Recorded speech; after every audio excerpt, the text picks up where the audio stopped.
Hi అందరికీ నమస్కారం. ఈరోజు రెసిపీ వచ్చేసి హోటళ్లలో కానీ ఫంక్షన్లో పిండిలలో చేసే ఉప్మా రెసిపీని మీతో షేర్ చేయబోతున్నాను. ఈ ఉప్మాని చేసుకొని తిన్నాక మీరే అంటారు ఫంక్షన్లో తిన్నట్టుంది అని. ఫ్రెండ్స్, మరి లేట్ చేయకుండా సింపుల్గా ఈజీగా తయారు చేసుకునే ఈ రెసిపీ ఎలా తయారు చేసుకోవాలో వీడియోలోకి వెళ్ళి చూసేయండి. ఫ్రెండ్స్, ఉప్మాని తయారు చేయడం కోసం స్టవ్ మీద ప్యాన్ పెట్టుకొని ప్యాన్ హీట్ అయిన తర్వాత ప్యాన్లోకి 1 కప్పు బొంబాయి రవ్వని వేసుకోవాలి. సుజీ రవ్వ అంటారు కదండి, ఆ రవ్వని వేసుకొని మంట సిమ్లోనే పెట్టుకొని కలుపుకుంటూ దోరగా వేయించుకోవాలి.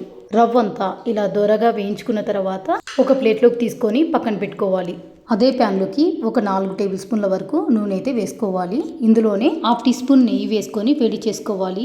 నూనె వేడవగానే ఇందులోకి 1 టీ స్పూన్ పచ్చిశనగపప్పు, 1/2 టీ స్పూన్ మినపప్పు, 1/2 టీ స్పూన్ ఆవాలు, కొన్ని జీలకర్ర కూడా వేసుకొని మంట సిమ్లో పెట్టుకొని దోరగా ఫ్రై చేసుకోవాలి. ఇలా ఫ్రై చేసుకున్నప్పుడే ఇందులోకి కొంచెం కరివేపాకు కూడా వేసుకొని అంతా కలుపుకోవాలి.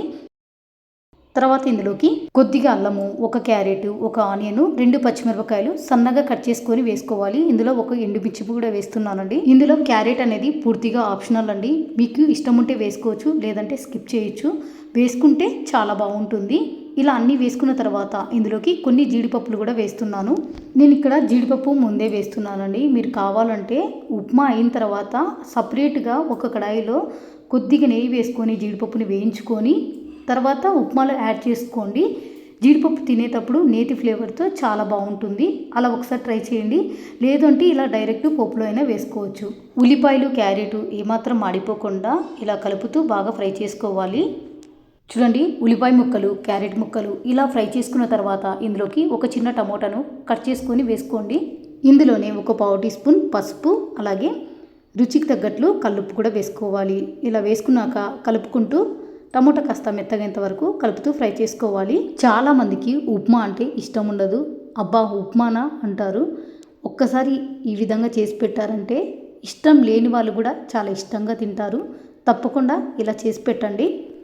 టమోటంతా ఇలా మగ్గిన తర్వాత ఇప్పుడు ఇందులోకి మనం రవ్వ ఏ కప్పుతో తీసుకుంటామో అదే కప్పుతోని ఒక 5 కప్పుల వరకు నీళ్ళైతే పోసుకోవాలి. 1 కప్పు రవ్వకి 5 కప్పుల వరకు అయితే నీళ్ళైతే పోసుకోవాలి. నేను ముందే కొలిచి పెట్టుకున్నాను కాబట్టి డైరెక్ట్ అన్నీ పోసేసుకున్నాను.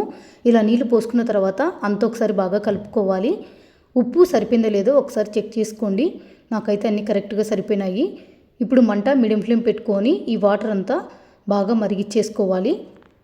ఇలా నీళ్ళన్నీ బాగా మరుగుతున్నప్పుడు ఒకసారి ఇదంతా బాగా కలుపుకొని ఇందులోకి ముందుగా వేయించి పెట్టుకున్న రవ్వని కలుపుకుంటూ వేసుకోవాలి. ఇలా రవ్వ అంతా వేసుకున్న తర్వాత మంట లో ఫ్లేమ్లో పెట్టేసుకొని ఇదంతా బాగా కలుపుకుంటూ ప్యాన్కి మూత పెట్టేసుకొని మధ్య మధ్యలో కలుపుకుంటూ రవ్వని మెత్తగా ఉడికించుకోవాలి. మధ్యలో ఒకసారి చూపిస్తున్నాను చూడండి.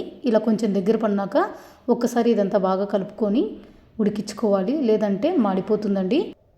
చూడండి, రవ్వ అంతా మెత్తగా ఉడికిపోయి అలాగే దగ్గర పడింది చూడండి.